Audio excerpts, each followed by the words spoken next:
hano imbere y'amaso y'Imana kandi tukaba dushimiye Imana nyine kuko twese yaturamukijeho amahoro yego mu turere twose mwavuze Imana ikaba yabyukije neza. amen kandi natwe tukaba dushimiye Imana kuko baduhaye icyizere nyine yo kuvuga ubutumwa bw'ijambo ry'Imana. yego Imana ishimwe cyane. yego iyo turaha imbere y'amaso y'Imana tuba tuje guhura n'Imana yego yego kandi n'agakiza k'Imana twahawe. amen nicyo gituma tunezerwa tukishima tukamenya kuko Yesu Kristo ari amen iteraniro ryose tukamenya Yesu kuko yaducunguje amaraso ngo yego tubabarirwe ibyaha byacu. Imana ishimwe cyane. amen reka dusome ijambo ry'Imana tujya kure. reka dusome ijambo ry'Imana. turasoma mu gitabo cya Yohana Injili. yego twumve ijambo ry'Imana uko ritubwira. ni isura 5 n'umurongo wa 24. iyo niyo jambo ry'Imana tugiye gusoma. yego turasubira kandi gusoma Yohana nyine sura 3 n'umurongo w'16. iyo niyo jambo ry'Imana tugiye gusoma muri uyu mwanya. Bibiliya iratubwira ngo ni ukuri ndababwira yuko umuntu wumva ijambo ryanjye akizera uwantumye afite ubugingo buhoraho kandi ntazacirwaho iteka, ahubwo azoba avuye mu rupfu ageze mu bugingo. amen. amen Yohana 3 n'umurongo wa 6. kuko Imana 16 kuko Imana yakunze abari mu isi byatumye itanga umwana wayo w'ikinege kugira ngo abari mu isi batarimbuka ahubwo bahabwe ubugingo buhoraho. amen. amen Imana ishimwe cyane. amen amen ijambo niyo dusoma turagenda tuvuga ibindi buke buke ariko ryo ni ijambo ry'Imana dusomye muri uyu mwanya turi imbere y'amaso y'Imana. uko Bibiliya ijambo ry'Imana zaritubwira ngo ni rizima rigira imbaraga kandi rikagira ubugi buruta ubw'inkota ngo rizarihinguranya kugeza ubwo rigabanya ubugingo n'umwuka, ngo rikagabanya ingingo n'umusokororo. kandi yaravuze ngo nta cyarimwe kitagaragara, ngo byose bitwikiriye nk'ibyambaye ubusa, ariko izatubaza ibyo twakoze. Imana ishimwe cyane. amen nicyo gituma iyo turi mu ijambo ry'Imana turanezerwa tukishima kuko Imana yatugiriye neza. yego tukaba dufite ubugingo buhoraho butazashira.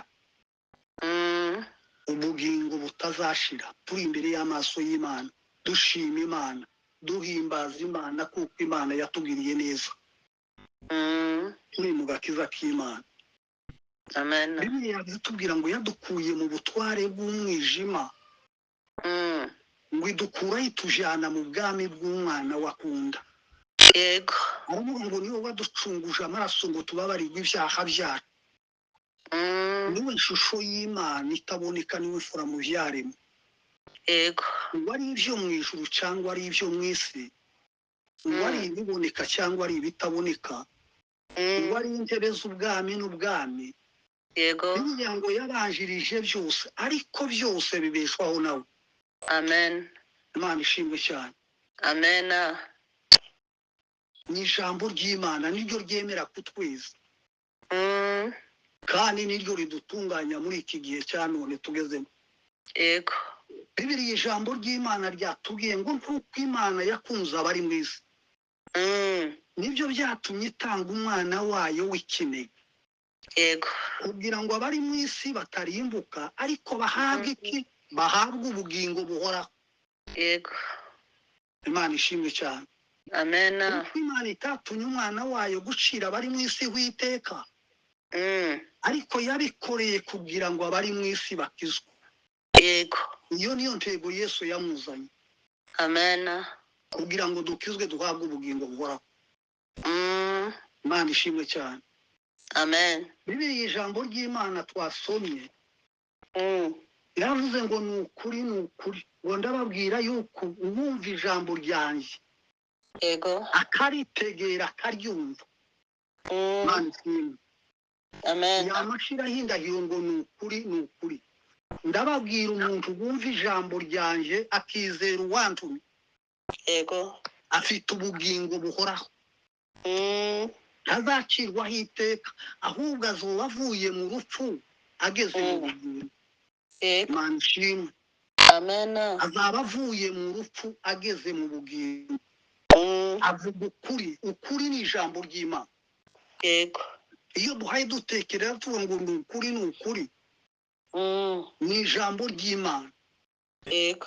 Yesu niyo kuri n'inzira n'ubugingo ntawe uzajya kwa data atamujyanye Mm. nta handi tuzonyura nta handi twakebereza ariko ni muri Kristo gusa tuzanyura tukajya mu bugingo buhoraho Yego. yandikiye Tito aravuga ngo niringiye kuzabona ubugingo buhoraho Mm. bw'Imana itabasha kubeshya ngo yasezeranije uhereye kera kose Mm. ubwo bugingo twarabusezeranijwe turabufite Yego.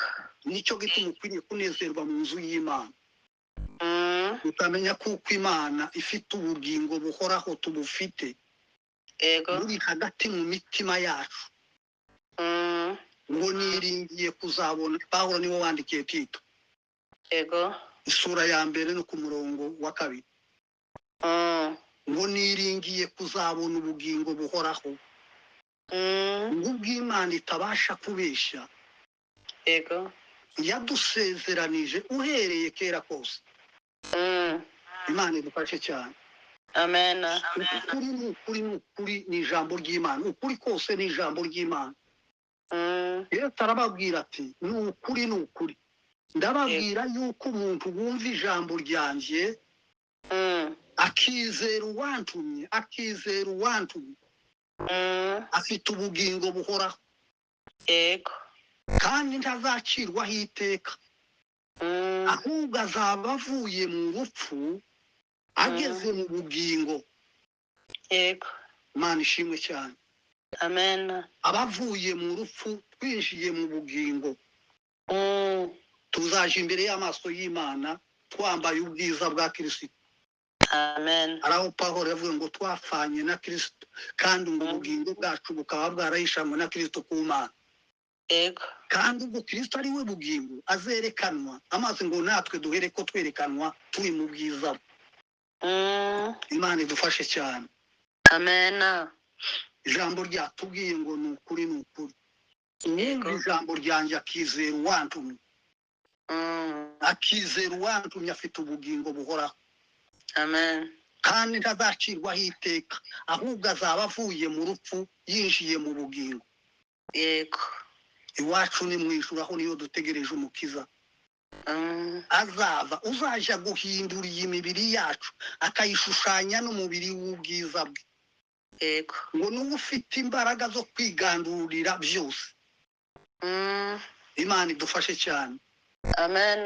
kuko Bibiliya itubwira ngo uyu muntu yari muri Kristo Mm. aba yabaye icyaremwe gishya Yego. ibya kera biza bishira Mm. aravuga ngo none dore bihindutse bishya Yego. ni abari muri Kristo duhaye tuvuga Mm. uri muri Kristo wicaye muri Kristo Yego. aravuga ngo ni ukuri ndababwira yuko umuntu wumva ijambo ryanjye kandi akizera uwantumye afite ubugingo buhoraho Yego. ubugingo butazashira ubugingo bw'iteka ryose Mm. adukura mu butware bw'umwijima atujana mu bwami bw'umwana wakunda Yego. Bibiliya ubu turi mu bwami bw'Imana Mm. tuzashika imbere y'amaso y'Imana tukamenya Yesu Yego. Imana idufashe cyane kandi Imana izuturagiza amahoro Amen.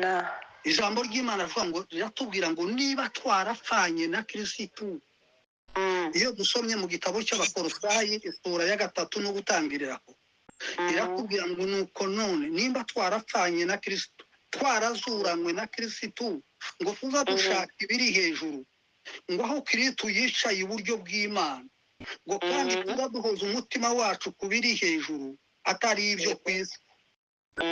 Imana idufashe. Ngo Amen. kuko twapfuye ngo kandi ubugingo bwacu bukaba bwarayishanwe na Kristo ku Mana. Kandi ubwo Kristo ari we bugingo bwacu azerekanwa, amaze ngo natwe duhere ko twerekanwa turi mu bwiza bwe. Imana idufashe. Amen. Turi mu bwiza bwe. Ibi ni ijambo riratubwira ngo bakundwa, ubu turi abana b'Imana, ngo ariko uko tuzomera ntikurerekana, ngo icyakora icyo nzi ngo nuko Yesu niyerekanwa tuzasa nawe. Amen. Ayubu yaravuze ngo nzi yuko umucunguzi wanjye ari ngo kandi nkamenya amaherezo azahagarara ku isi. Aravuga ngo uruhu rwanjye runini rwamara kubona unzirebera Imana afite umubiri, nzayirebesha amaso sayundi. Amen. Imana idufashe cyane. Hallelujah. Ijambo ry'Imana twasomye, Imana yakunda abantu, yakunze abantu abari mu isi kugira ngo abari mu isi batarimbuka bahabwe ubugingo buhoraho. Yesu ni ubugingo yatuzaniye ngo tube mu bugingo bushya, duhagarare mu bugingo bwa Kristo. Aravuga ngo ni ukuri ndababwira yuko umuntu wumva ijambo ryanjye akizera uwantumye afite ubugingo buhoraho. Akizera uwantumye avuga ukuri. Aravuga ngo ni ukuri. Yesu yabwiye abayuda bamwemeye ngo muzamenye ukuri kandi uko kuri niko kuzababatura.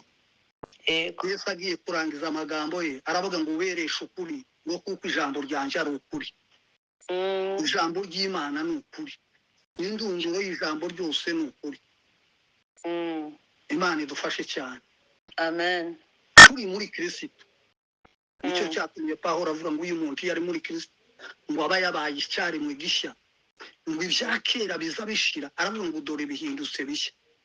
Ariko ngo bituruka ku Mana yiyunze natwe ubwa Kristo, ngo iduheza n'imirimo yo kwiyunga n'abantu.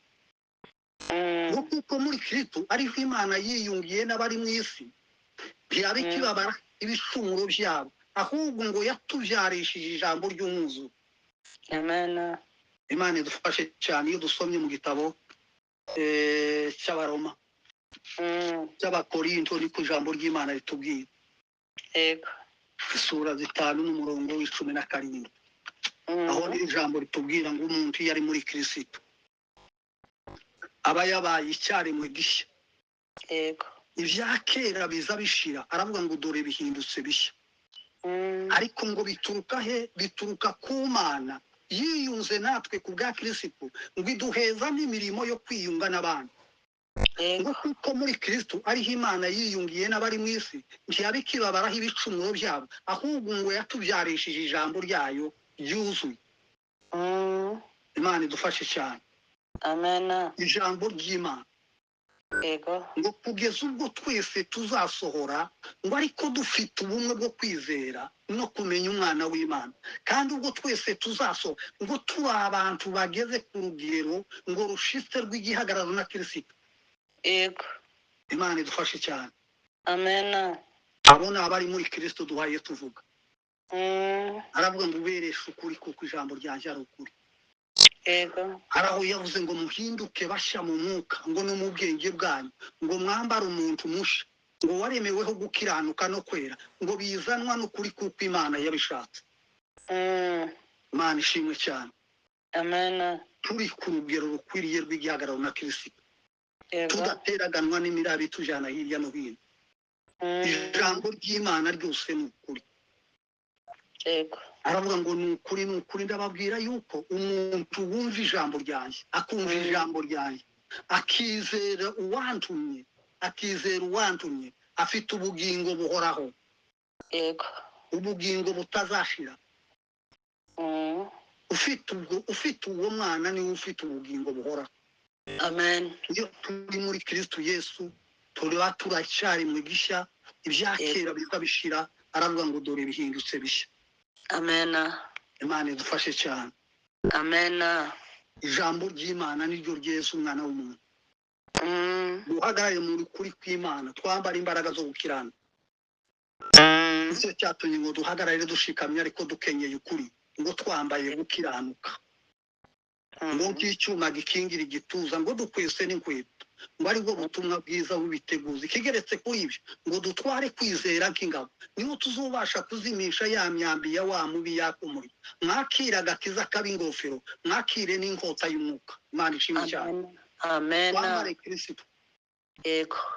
iyo turi muri Kristo iyo duhaye tuvuga ngo ni ukuri ijambo ryose ni ukuri ni ukuri ndababwira yuko umuntu wumva ijambo ryanjye ngo akizera uwantumye afite ubugingo buhora ntazakirwaho iteka ahubwo azaba avuye mu rupfu ageze mu bugingo. Yego. Imana idufashe cyane. Amen. Ariko mu gitabo cy'Abakolosayi hatubwiye ngo nimba twarazuranywe na Kristo twarazuranywe na Kristo.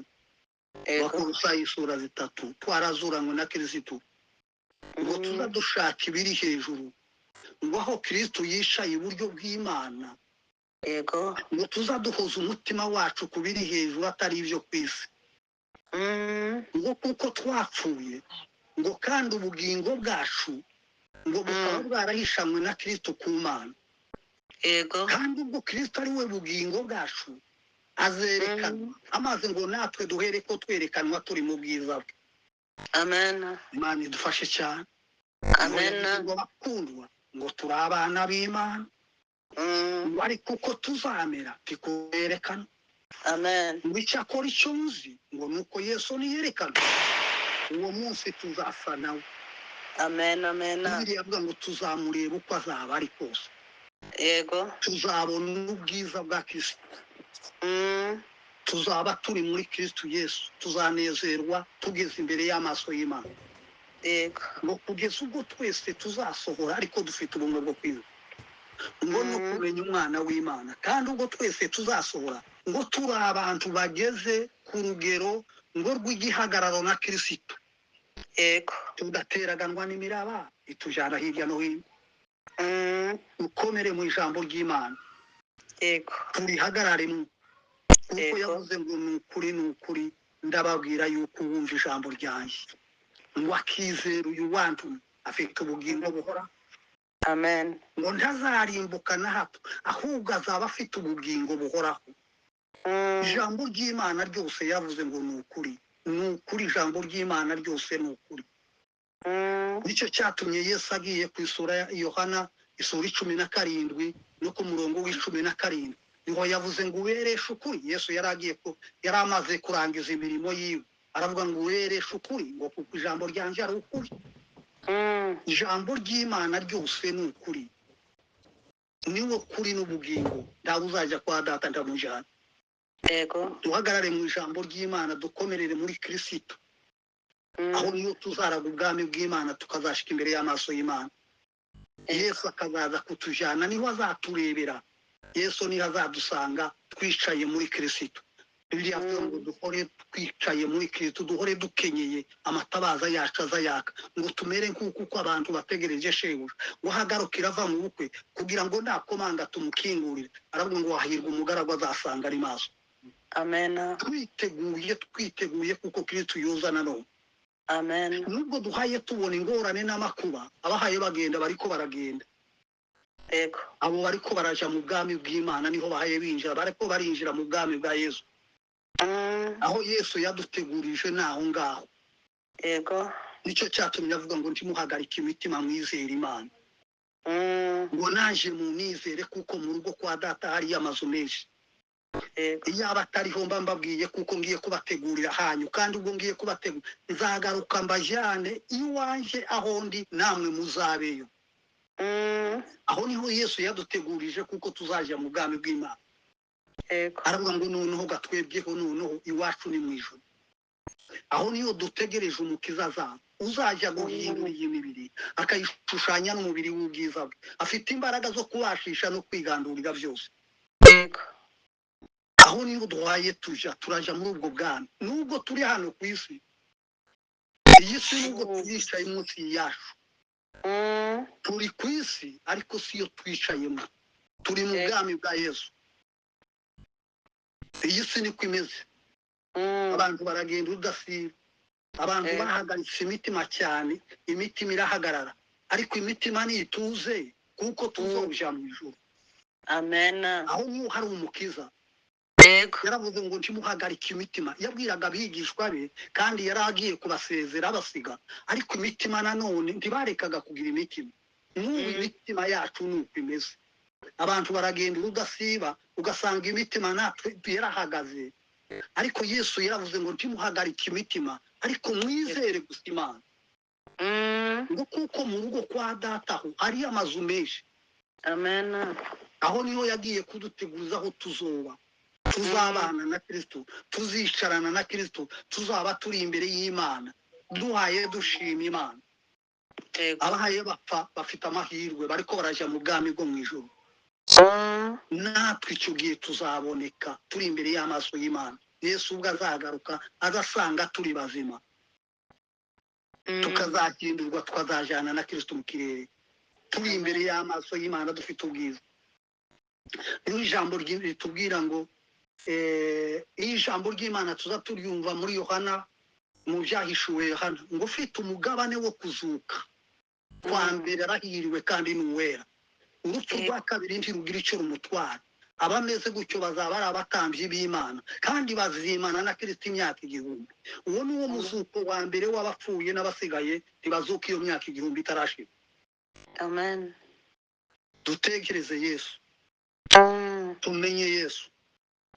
Aravuga ngo ni ukuri ndababwira yuko umuntu wumva ijambo ryanjye akaryumva, akumva ijambo ryanjye akaryizera, Imana igufasha.